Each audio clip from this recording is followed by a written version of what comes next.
ரகசியமான முறையில் யுரேனியத்தினை மீண்டும் செறிவூட்டி அணு ஆயுதத்தை கையில் எடுப்பதற்கான எல்லாவிதமான வேலை திட்டங்களையும் முழுமையாக முடித்த ஈரான் அமெரிக்காவின் தாக்குதல்களுக்கு பின்பும் ஈரான் எவ்வாறு இந்த வேலை திட்டங்களை முடித்துள்ளது? அமெரிக்காவுக்கும் இஸ்ரேலிய ஆக்கிரமிப்புக்கும் இது மிகப்பெரிய அச்சுறுத்தலாக மாறப்போகின்றதா?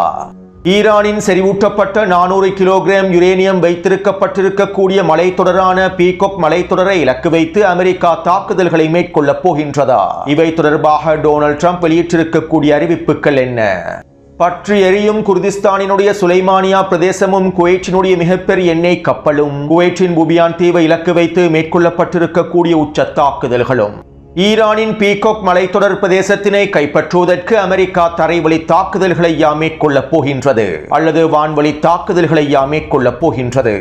பஹ்ரைனிலே இஸ்ரேலிய ஆக்கிரமிப்பு தூதரகத்தை இலக்கு வைத்து மேற்கொள்ளப்பட்டிருக்கக்கூடிய தாக்குதல்கள், ஈரானுக்கு எதிரான அடுத்த கட்ட உச்ச தாக்குதல் தொடர்பாக அமெரிக்க செனட் சபையில் முன்வைக்கப்பட்டிருக்கக்கூடிய அறிக்கையும் அமெரிக்க போர் அமைச்சர் பீட் ஹெக்ஸத்தினுடைய பதில்களும், பல்கேரியாவில் இருக்கக்கூடிய அமெரிக்க தளங்களை இலக்கு வைத்தும் ஈரான் தாக்குதல்களை மேற்கொள்ளப் போகின்றதா?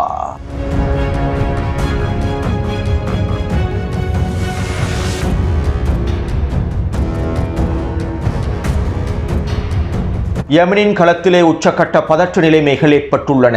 யமன் ஹவுதி ராணுவத்திற்கு எதிராக சவுதி அரேபியாவும் ஐக்கிய அரபு அமீரகமும் ஒன்றிணைந்துள்ளது. மேலும் டொனால்ட் ட்ரம்பும் யமன் ஹவுதிகளுக்கு எதிரான தாக்குதல்களை ஆரம்பிக்கப் போகின்றார். யமன் ஹவுதிகளுக்கு எதிரான தரைவழி தாக்குதல்களை மேற்கொள்வதற்கு சவுதி அரேபியாவின் கூட்டுப்படைகளும் ஐக்கிய அரபு அமீரகத்தின் கூட்டுப்படைகளும் முழுமையாக களமிறங்கிவிட்டார்கள். மேலும் இதனால் ஏற்பட்டிருக்கக்கூடிய பதற்ற நிலைமைகள் தொடர்பாகவும் லெபனானிய களத்திலே ஜூலானின் படைப்பிரிவுகளை களமிறக்குவது தொடர்பாக டொனால்ட் ட்ரம்ப் புதிதாக வெளியிட்டிருக்கக்கூடிய அறிவிப்புகள் தொடர்பாகவும் இன்று மதியம் வெளியிட்ட காணொலியில் தெளிவாக குறிப்பிட்டுள்ளேன். மேலும் குறித்த காணொலியை பார்வையிடாதவர்கள் அவசரமாக கீழே இருக்கக்கூடிய லிங்கினை பயன்படுத்தி பார்வையிடுங்கள். அத்தோடு மத்திய கிழக்கு பிராந்தியத்திலே பதற்ற நிலைமையானது உச்சக்கட்டத்தை நோக்கி நகர்ந்து கொண்டிருப்பதனால் பல முனைகளில் போரானது விரிவடைந்து செல்வதனால் ஒரு நாளைக்கு பல காணொலிகளை பதிவிட வேண்டிய சூழ்நிலை காணப்படுகின்றது. இதனால் முடிந்தளவு வேகமாக களத்திலே நடைபெறக்கூடிய தகவல்களை உங்களோடு பகிர்ந்து கொள்கின்றேன். மேலும் இதற்கமைவாக ஒரு நாளைக்கு குறைந்தது 3 அல்லது 4 காணொலிகள் பதிவிடப்படலாம். இதனால் என்னுடைய சேனலை சப்ஸ்கிரைப் செய்யாதவர்கள் அவசரமாக செய்து கொள்ளுங்கள். அப்போதுதான் தொடர்ச்சியான தகவல்களை உங்களுக்கு உடனுக்குடன் பெற்றுக்கொள்ள முடியும். மேலும் கீழே இருக்கக்கூடிய டெலிகிராம் சேனலில் இணைந்து கொள்வதன் மூலமாகவும் காணொலிகளுடைய லிங்கினை இலகுவாக பெற்றுக்கொள்ள முடியும்.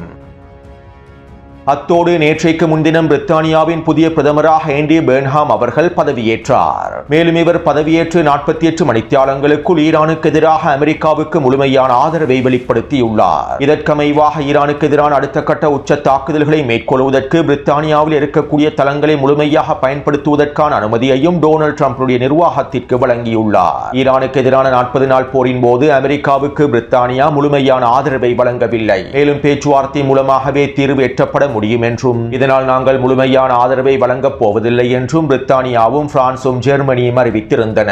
ஆனால் தற்போது பதவியேற்றிருக்கக்கூடிய பிரித்தானியாவின் புதிய பிரதமர் அமெரிக்காவுக்கு முழுமையான ஆதரவை வெளிப்படுத்தியுள்ளார். இதற்கமைவாக நேற்றிரவிலிருந்து பிரித்தானியாவிலே அமெரிக்காவினுடைய விமானப்படைகள் சுதந்திரமாக செயற்பட்டு வருகின்றன. அமெரிக்க விமானப்படைக்கு சொந்தமான B-1 லான்சர் குண்டுவீச்சு போர் விமானங்களும் பிரித்தானியாவிலிருந்து நேற்றிரவு புறப்பட்டிருந்தன.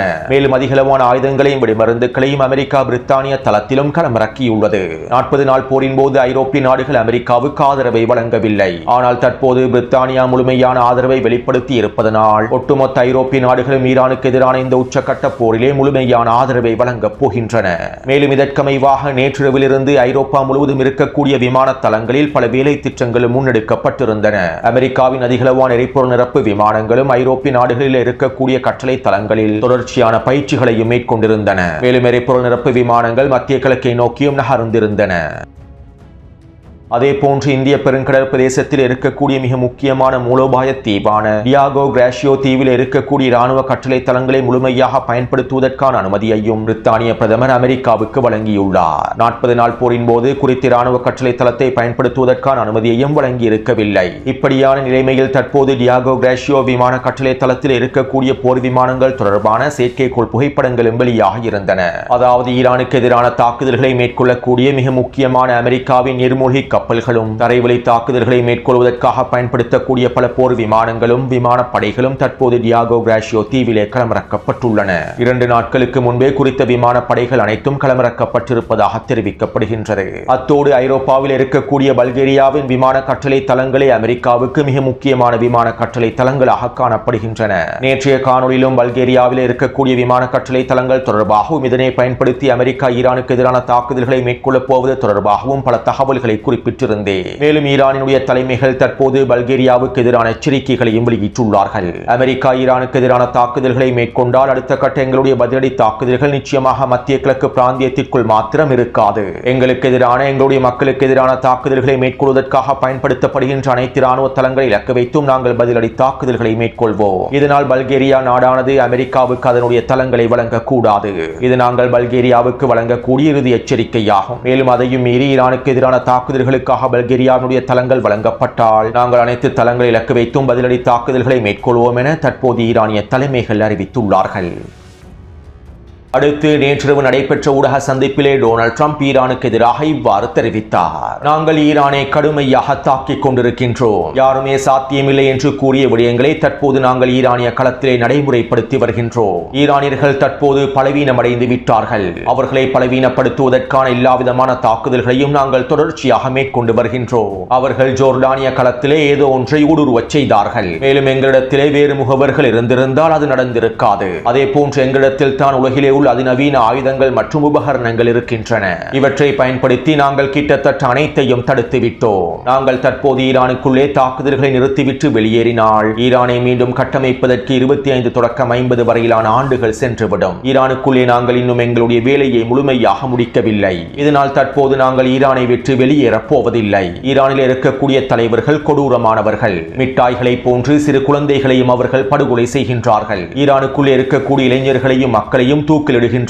இதுவரைக்கும் 52,000க்கும் அதிகமான மக்களை கொன்று குவித்துள்ளார்கள். அவர்கள் செய்வது மிகப்பெரிய பைத்தியக்காரத்தனம். அவர்கள் கொடூரமானவர்களாகவும் காட்டு மிராண்டிகளாகவுமே இருக்கின்றார்கள். அவர்கள் கண்மூடித்தனமாக ஈரானுக்குள்ளே இருக்கக்கூடிய மக்களை கொன்று குவித்து வருவது பற்றி யாரும் பேசுவதில்லை. நாங்கள் அவர்களுக்கு எதிராக தொடர்ச்சியாக தாக்குதல்களை மேற்கொண்டு மிகப்பெரிய சேதத்தை ஏற்படுத்தி வருகின்றோம். மேலும் இந்த சேதம் தொடர்பாக அவர்களுக்கே நன்றாக தெரியும். அதே போன்று செறிவூட்டப்பட்ட யுரேனியத்தை நாங்கள் முழுமையாக கண்காணித்து வருகின்றோம். அந்த பொருட்களை நாங்கள் பின்தொடர்கின்றோம். ஈரான் ரகசியமாக செறிவூட்டப்பட்ட யுரேனியத்தை மறைத்து வைத்திருக்கக்கூடிய அந்த பிரதேசத்தை நாங்கள் விரைவில் தாக்குவோம். எங்களிடம் இருக்கக்கூடிய அதிநவீன ஆயுதங்கள் அவற்றை முழுமையாக அழித்துவிடும். இதனால் நான் மிக விரைவில் குறித்த பிரதேசத்தை முழுமையாக அழிப்பேன். உச்சகட்ட தாக்குதல்களை மேற்கொள்வேன். ஈரான் ஒரு பொழுதும் அணு ஆயுதத்தை பெற்றுக் கொள்ளாது. மேலும் நாங்கள் விரைவில் அனைத்தையும் முழுமையாக முடிவுக்கு கொண்டு வருவோம் என டொனால்ட் ட்ரம்ப் ஈரானுக்கு எதிரான மிரட்டல்களை வெளியிட்டிருந்தார். இதைத் தொடர்ந்து நேற்றிரவு செனட் சபையிலே அமெரிக்காவின் போர்த்துறை அமைச்சர் தொடர்பான விசாரணைகள் மேற்கொள்ளப்பட்டிருந்தன. அதாவது ஈரானுக்கு எதிரான அடுத்த கட்ட தாக்குதல் தொடர்பாகவும் இலக்கு வைக்கப்பட போகும் அடுத்த கட்ட புள்ளிகள் தொடர்பாகவும் போர்த்துறை அமைச்சர் செனட் சபைக்கும் காங்கிரஸ் சபைக்கும் ஒரு அறிவிப்பொன்றை எழுத்து மூலமான அறிவிப்பொன்றை வெளியிட வேண்டும். ஈரானுக்கு எதிரான இந்த உச்ச தாக்குதல்களை மேற்கொள்வதற்கு முன்பு குறித்த தாக்குதல் தொடர்பான அறிக்கை ஒன்றை சமர்ப்பிக்க வேண்டும். மேலும் இந்த அறிக்கையை சமர்ப்பித்ததற்கு பின்பு செனட் சபையில் இருக்கக்கூடிய செனட்டர்கள் குறித்த தாக்குதல் திட்டம் தொடர்பான கேள்விகளையும் எழுப்புவார்கள். இதற்கமைவாகவே நேற்றிரவு செனட் சபையில் போர் அமைச்சர் பீட் ஹெக்ஸத்திடம் செனட்டர்கள் கேள்விகளை எழுப்பியிருந்தார்கள். ஈரானின் பீகாக்ஸ் மலை அடிவாரத்திற்குள்ளே இருக்கக்கூடிய செறிவூட்டப்பட்ட யுரேனியம் கையிருப்புகளை முழுமையாக அழிக்க முடியுமா? எங்களால் இந்த கடுமையான பிரதேசங்களை முழுமையாக அழித்துவிட முடியுமா என செனட்டர் ஒருவர் கேள்விகளை எழுப்பியிருந்தார். இதற்கு பீட் ஹெக்ஸத் இவ்வாறு பதில் வழங்கினார். எங்களிடம் இருக்கக்கூடிய பல திறன்கள் ரகசியமானவை. உலகிலே யாரிடமும் இருக்காத பல ரகசியமான திறன்களை நாங்கள் கொண்டிருக்கின்றோம். கடவுளின் பசுமையான இந்த பூமியில் யாராவது ஒருவருக்கு எல்லாவற்றையும் அடைய முடியுமாக இருந்தால் அது அமெரிக்காவுக்கு மாத்திரமே முடியும். பீகாக்ஸ் மலைத்தொடரையும் எங்களுக்கு முழுமையாக அளிக்க முடியும். கடவுளின் ஆசீர்வாதம் பெற்ற அமெரிக்க இராணுவத்தினால் அனைத்தையும் செய்து முடிக்க முடியும் என போர் அமைச்சர் பீட் ஹெக்ஸத் பதில்களை வழங்கியிருந்தார். எனவே ஊடக சந்திப்பின் போது டொனால்ட் ட்ரம்ப் வெளியிட்டிருக்கக்கூடிய கருத்துக்களிலிருந்தும் போர் அமைச்சர் பீட் ஹெக்ஸத் செனட் சபைக்கு வழங்கியிருக்கக்கூடிய பதில்களிலிருந்தும் அமெரிக்கா ஈரானினுடைய மிக முக்கியமான மலைத்தொடரான பீகாக்ஸ் மலைத்தொடரை இலக்கு வைத்து உச்ச தாக்குதல்களை மேற்கொள்ளப் போகின்றது என்பதனை எங்களுக்கு தெளிவாக புரிந்து கொள்ள முடியும். அத்தோடு ஈரானின் நட்டான்ஸ் அணுசக்தி தளத்திற்கு அருகாமையிலேயே பீகாக்ஸ் மலைத்தொடர் காணப்படுகின்றது. மேலும் குறித்த பீகாக்ஸ் மலை தொடர்பாக கடந்த வாரமே நான் காணொலிகளில் குறிப்பிட்டிருந்தேன். இந்த பீகாக்ஸ் மலைத்தொடரானது இயற்கையாகவே தூய கிரனேட்டால் உருவாகி இருக்கக்கூடிய மலை மலைத்தொடராகும். அமெரிக்காவின் பங்கபஸ்ட வெடிகுண்டுகளை பயன்படுத்தி இந்த தூய கிரனேட்டை உடைக்க முடியாது. அது மட்டுமல்லாமல் ஈரானுடைய இணை அணுசக்தி தளங்களான நட்டான்ஸ், போர்டோ மற்றும் இஸ்ஃபஹான் அணுசக்தி தளங்கள் 100 தொடக்கம் 110 மீட்டர் ஆழத்திலேயே அமைக்கப்பட்டுள்ளன.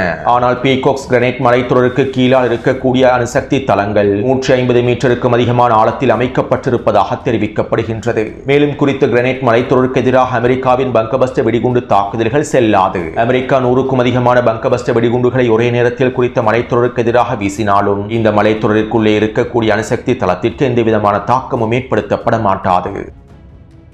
அத்தோடு இங்கு இருக்கக்கூடிய இன்னும் ஒரு மிக முக்கியமான விடயம் என்னவென்றால், இந்த பீகாக்ஸ் மலைத்தொடருக்குள்ளே இருக்கக்கூடிய ரகசியமான அணுசக்தி தளத்தில் ஈரான் ஆயிரக்கணக்கான சென்ட்ரிஃபியூஜ்களை நகர்த்தி இருப்பதாக தெரிவிக்கப்படுகின்றது. அதாவது யுரேனியத்தினை செறிவூட்ட வேண்டுமாக இருந்தால், குறித்த யுரேனியத்தினை அணு ஆயுத தரத்திற்கு உயர்த்த வேண்டுமாக இருந்தால் அதனை மேலும் செறிவூட்ட வேண்டும். 60% அளவில் செறிவூட்டப்பட்டிருக்கக்கூடிய யுரேனியத்தினை 90% அளவில் செறிவூட்டினால் அது ஒரு மிகப்பெரிய அணுகுண்டாக மாறிவிடும். மேலும் இந்த யுரேனியத்தினை செறிவூட்டுவதற்காக அணு சென்ட்ரிஃபியூஜ்கள் தேவைப்படுகின்றன. கடந்த வருடம் நடைபெற்ற 12 நாள் போரின் போது அமெரிக்கா நட்டான்ஸ் அணுசக்தி தளத்திலே இருக்கக்கூடிய இஸ்ஃபஹான் மற்றும் போர்டோ அணுசக்தி தளத்திலே இருக்கக்கூடிய அணு சென்ட்ரிஃபியூஜ்களை இலக்கு வைத்தே தாக்குதல்களை மேற்கொண்டிருந்தது. இந்த சென்ட்ரிஃபியூஜ்கள் அளிக்கப்பட்டால் யுரேனியத்தினை செறிவூட்ட முடியாது. ஆனால் கடந்த வருடம் குறித்த தாக்குதல்களை அமெரிக்கா மேற்கொள்ளும் போது ஈரானிடம் இருக்கக்கூடிய பீகாக்ஸ் மலை தொடர்பாக எந்தவிதமான தகவல்களையும் அமெரிக்கா பெற்றிருக்கவில்லை. அவ்வாறு அமெரிக்கா பெற்றிருந்தால், குறித்த மலை தொடர்பாக அமெரிக்கா தெரிந்திருந்தால் அப்போதே குறித்த மலைத்தொடரை இலக்கு வைத்தும் தாக்குதல்களை மேற்கொண்டு பார்த்திருப்பார்கள். அதே போன்று கடந்த வருடம் அமெரிக்காவுடைய இந்த தாக்குதல்களுக்கு பின்பே ஈரான் செறிவூட்டப்பட்ட யுரேனியத்தினை ரகசியமாக பீகாக்ஸ் மலைத்தொடருக்கு நகர்த்தி இருப்பதாகவும், குறித்த மலைத்தொடருக்குள்ளே இருக்கக்கூடிய சென்ட்ரிஃபியூஜ்களை பயன்படுத்தி யுரேனியத்தினை செறிவூட்டி அணு ஆயுதத்தை உருவாக்குவதற்கான அனைத்து விதமான வேலை திட்டங்களை முடித்திருப்பதாகவுமே தற்போது தகவல்கள் வெளியாகியுள்ளன. எனவே இவ்வாறு உறுதிப்படுத்தப்பட்ட பல தகவல்கள் வெளியானதற்கு பின்பே டொனால்ட் ட்ரம்பும் குறித்த மலைத்தொடரை இலக்கு வைத்து தாக்குதல்களை மேற்கொள்ளப் போவதாக அறிவித்துள்ளார். செனட் சபையிலும் இவை தொடர்பான அறிவிப்புகளையும் அறிக்கைகளையும் பீட் ஹெக்ஸட் சமர்ப்பித்துள்ளார். அத்தோடு அமெரிக்காவுடைய பங்கபஸ்ட வெடிகுண்டுகளை பயன்படுத்தி குறித்த அணுசக்தி தளத்தை அழிக்க முடியாவிட்டால், பீகாக்ஸ் மலைத்தொடரை அழிக்க முடியாவிட்டால், குறித்த பீகாக்ஸ் மலைத்தொடரை முழுமையாக கைப்பற்றுவதற்கான தரைவழி தாக்குதல் ஒன்றையே மேற்கொள்ள வேண்டும். தரைவழி தாக்குதல் ஒன்றை மேற்கொண்டு பீகாக்ஸ் மலையினுடைய அணுசக்தி தளத்திற்குள்ளே நுழைந்து அதிகளவான குண்டுகளை களமிறக்கி வெடிக்கச் செய்வதன் மூலமாகவே குறித்த அணுசக்தி தளத்தையும் வெடிக்கச் செய்ய முடியும். அதாவது மலையினுடைய மேற்பரப்பினூடாக தாக்குதல்களை மேற்கொண்டு குறித்த மலையை வெடிக்கச் செய்ய முடியாது. அதே நேரம் மலையினுடைய மத்திய பிரதேசத்திற்குள்ளே நுழைந்து ஈரான் உருவாக்கியிருக்கக்கூடிய அணுசக்தி தளத்திற்குள்ளே நுழைந்து மலையை வெடிக்கச் செய்வதன் மூலமாக அதற்குள்ளே இருக்கக்கூடிய யுரேனியம் செறிவூட்டல் கருவிகளை முழுமையாக அழித்துவிட முடியும். எனவே இப்படியானதொரு திட்டத்தை தான் தற்போது அமெரிக்கா மேற்கொள்ளப் போகின்றது. எனவே இந்த திட்டத்திற்கு அமைவாக 2 வாய்ப்புகள் இருக்கின்றன. ஒன்று, அமெரிக்கா ஹெர்முஸ் ஜலசந்தி பிரதேசத்தை முழுமையாக கைப்பற்றி ஈரானினுடைய கடற்கரை பிரதேசங்களை முழுமையாக கைப்பற்றி அதற்கு பிறகு குறித்த மலைத்தொடரை இலக்கு வைத்து தாக்குதல்களை மேற்கொள்ளும். அல்லது ஹெர்முஸ் ஜலசந்தி பிரதேசத்தை கைப்பற்றாமல், கரையோர பகுதிகளை கைப்பற்றாமல் குறித்த மலையுச்சி பிரதேசத்தை இலக்கு வைத்து தாக்குதல்களை மேற்கொள்ளும். மேலும் இதற்கான தனியான தரைவழி தாக்குதல் ஒன்றையும் மேற்கொள்ள முடியும். கடந்த 40 நாள் போரின் போது விமானிகளை தேடுவதாக கூறி அதிகளவான விமானப்படைகளும் தரைப்படையினரும் இஸ்ஃபஹான் பிரதேசத்திலே களமிறங்குவதற்கு திட்டமிட்டிருந்தார்கள். மேலும் இறுதியில் அமெரிக்காவுடைய இந்த தரைவழி தாக்குதல் தோல்வியிலேயே முடிவடைந்திருந்தன. எனவே மீண்டும் இதே போன்றதொரு தரைவழி தாக்குதலை பீகாக்ஸ் மலைத்தொடர் பிரதேசத்திலும் மேற்கொள்வதற்கு இவர்கள் திட்டமிடலாம். இதற்கான வாய்ப்புகளும் தற்போது அதிகமாகவே இருக்கின்றன. ஒருவேளை ஹெர்முஸ் ஜலசந்தி பிரதேசத்தை கைப்பற்றுவதற்கான தரைவழி தாக்குதலையும் குறித்த மலை பிரதேசத்தை சிதைப்பதற்கான கைப்பற்றுவதற்கான தரைவழி தாக்குதலையும் ஒரே நேரத்திலும் அமெரிக்கா மேற்கொள்வதற்கு திட்டமிட்டிருக்கலாம். எனவே அடுத்த கட்ட காய் நகர்த்தல்கள் எவ்வாறு அமையப் போகின்றது என்பதனை வைத்து இவை தொடர்பான முடிவுகளையும் எங்களுக்கு விளங்கிக் கொள்ள முடியுமாக இருக்கும். அடுத்து நள்ளிரவிலிருந்து அமெரிக்கா தாக்குதல்களை மேற்கொண்டு வருகின்றது. கடந்த 12 மணித்தியாலத்திற்குள் அமெரிக்கா மேற்கொண்டிருக்கக்கூடிய தாக்குதல்களை குறித்த வரைபடத்தில் அவதானிக்கலாம். அத்தோடு கடந்த 12 மணித்தியாலத்திற்குள் அமெரிக்கா மேற்கொண்டிருக்கக்கூடிய தாக்குதல்களில் சில வித்தியாசங்கள் காணப்படுகின்றன. அதாவது நள்ளிரவு வேளையில் ஈரானின் கரையோர பிரதேசங்கள் மாத்திரமல்லாமல் தலைநகரான தெஹ்ரானினுடைய கிழக்கு மற்றும் மேற்கு பிரதேசத்திலும் தெற்கு பகுதிகளிலும் தாக்குதல்கள் மேற்கொள்ளப்பட்டிருந்தன. ஆனால் இந்த தாக்குதல்களை ஈரானிய வான் பாதுகாப்பு அமைப்புகள் முழுமையாக முறியடித்திருந்தன. நள்ளிரவு முழுவதும் ஈரானினுடைய தெஹ்ரான் பிரதேசத்தில் இருக்கக்கூடிய அனைத்து வான் பாதுகாப்பு அமைப்புகளும் வீரியமாக செயற்பட்டிருந்தன. பல டசன் கணக்கான அமெரிக்க ஏவுகணைகள் முழுமையாக சுட்டு வீழ்த்தப்பட்டிருந்தன. இவை தொடர்பான காணொலிகளை நான் டெலிகிராம் சேனலில் பதிவிட்டுள்ளேன். அதாவது தெஹ்ரானை இலக்கு வைத்து அமெரிக்கா மேற்கொண்டிருக்கக்கூடிய தாக்குதல்கள் முழுமையாக முறியடிக்கப்பட்டுள்ளன. அதே நேரம் டப்ரிஸ் பிரதேசத்திலும் கூசஸ்தான் பிரதேசத்திலும் தாக்குதல்கள் மேற்கொள்ளப்பட்டிருந்தன. அடுத்து அமெரிக்காவுடைய இந்த தாக்குதல்களை தொடர்ந்து ஈரானும் உச்ச தாக்குதல்களை மேற்கொண்டிருந்தது. வழமை போன்று குர்திஸ்தான் பிரதேசத்திற்கு எதிராக உச்ச தாக்குதல்களை மேற்கொண்டிருந்தது. அதிலும் குறிப்பாக நள்ளிரவு வேளையில் சுலைமானியா பிரதேசத்திலே மிக முக்கியமான தளங்களை இலக்கு வைத்து உச்ச தாக்குதல்கள் மேற்கொள்ளப்பட்டிருந்தன. இதனால் குறித்த தள பிரதேசத்திலே மிகப்பெரிய தீப்பரவலும் ஏற்படுத்தப்பட்டிருந்தது. மேலும் இவை தொடர்பான காணொலிகளையும் டெலிகிராம் சேனலில் பதிவிட்டுள்ளேன். அதேபோன்று ஹெர்முஸ் ஜலசந்தி பிரதேசத்திற்கு அருகாமையில் குவைட்டுக்கு சொந்தமான மிகப்பெரிய எண்ணெய் கப்பல் ஒன்றை இலக்கு வைத்தும் ஈரான் தாக்குதல்களை மேற்கொண்டிருந்தது. இந்த தாக்குதலினால் குறித்த எண்ணெய் கப்பலில் தீப்பரவலும் ஏற்பட்டுள்ளது. மேலும் குறித்த கப்பலானது சேதமடைந்து மூழ்கக்கூடிய நிலைமைக்கும் தள்ளப்பட்டுள்ளது. இதைத் தொடர்ந்து குவைட்டினுடைய அடிமை அரசாங்கம் ஈரானுக்கு எதிரான மிரட்டல்களை வெளியிட்டிருந்தது. ஈரானுடைய இந்த தாக்குதல்களை முடிவுக்கு கொண்டு வருவதற்காக நாங்கள் அடுத்த கட்ட முடிவுகளை எடுக்கப் போவதாகவும் அறிவித்திருந்தார்கள். இப்படியான நிலைமையில் ஈரான் குவைட்டினுடைய புபியான் தீவை இலக்கு வைத்து உச்ச தாக்குதல்களை ஏவுகணை தாக்குதல்களை மேற்கொண்டிருந்தது. புபியான் தீவில் இருக்கக்கூடிய ராடார் தளங்களை இலக்கு வைத்தும் சில முக்கியமான ஆயுத கிடங்குகளை இலக்கு வைத்துமே இந்த தாக்குதல்கள் மேற்கொள்ளப்பட்டிருப்பதாக தெரிவிக்கப்படுகின்றது. ஈராக் மற்றும் ஈரான் எல்லை பிரதேசத்திற்கு அருகாமையில் இருக்கக்கூடிய குவைட்டினுடைய மிக முக்கியமான மூலோபாய தீவாகவே புபியான் தீவு காணப்படுகின்றது. குவைட்டினுடைய அமெரிக்க தளங்களை கைப்பற்றுவதற்கான தாக்குதல்களை ஆரம்பிப்பதற்கு முன்பு புபியான் தீவில் இருக்கக்கூடிய முக்கியமான தளங்களை பூஜ்ஜியமாக்கிவிட வேண்டும். இதற்கமைவாகவே தற்போது புபியான் தீவை இலக்கு வைத்து ஈரான் உச்ச தாக்குதல்களையும் மேற்கொண்டு வருகின்றது. அதேபோன்று பஹ்ரைனின் மனாமா பிரதேசத்தில் ஈரான் தாக்குதல் ஒன்றை மேற்கொண்டிருந்தது. அதாவது குறித்த பகுதியில் இருக்கக்கூடிய இஸ்ரேலிய ஆக்கிரமிப்பு தூதரகத்திற்கு அருகாமையிலேயே இந்த தாக்குதல் மேற்கொள்ளப்பட்டிருந்தது. இஸ்ரேலிய ஆக்கிரமிப்பு தூதரகத்தை இலக்கு வைத்து இந்த தாக்குதல் மேற்கொள்ளப்பட்டிருந்ததாகவும் இருப்பினும் குறித்த தூதரகத்திற்கு அருகாமையிலேயே வெடிப்பு பதிவாக இருந்ததாகவும் தெரிவிக்கப்படுகின்றது. அத்தோடு இன்று காலையிலிருந்தும் ஈரான் தொடர்ச்சியான தாக்குதல்களை மேற்கொண்டு வருகின்றது. எனவே இவை தொடர்பான தகவல்களை அடுத்த காணொலியில் விரைவாக பதிவிடுகின்றேன். அத்தோடு இந்த காணொலி தொடர்பான கருத்துக்களை பதிவிடுங்கள். தொடர்ந்து என்னுடன் இணைந்திருங்கள். நன்றி, வணக்கம்.